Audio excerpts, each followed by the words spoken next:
En mai 1789, le roi a réuni les États généraux pour essayer de régler les problèmes du pays et notamment les problèmes financiers.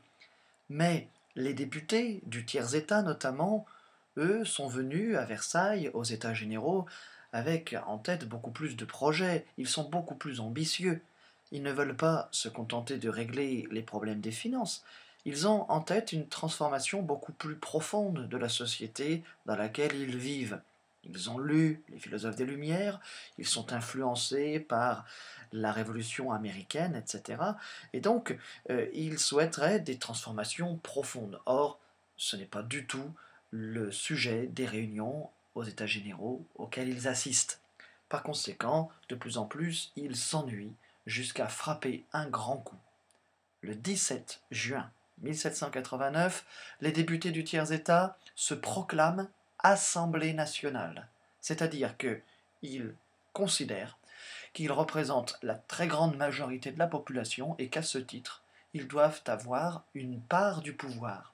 Autrement dit, ils souhaitent que le roi partage son pouvoir avec eux, les députés, qui formeront désormais une assemblée, c'est-à-dire un parlement pouvant éventuellement voter des lois.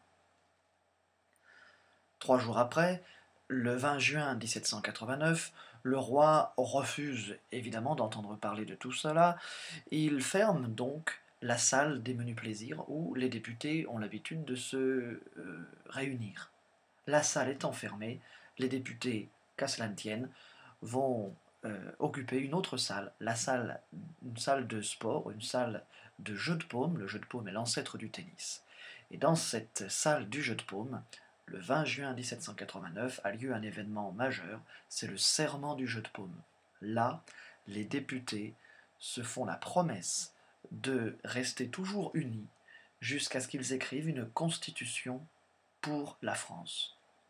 Une constitution, c'est-à-dire une loi, la plus importante des lois, celle qui définit comment doit être gouverné le pays.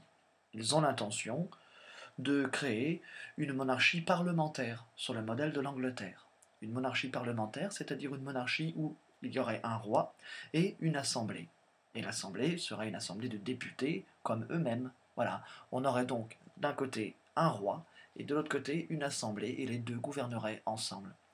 Eh bien, le 20 juin 1789, lors du serment du jeu de paume, les députés se font la promesse de rester unis tant qu'ils n'auront pas écrit la loi disant que désormais le roi devra partager son pouvoir.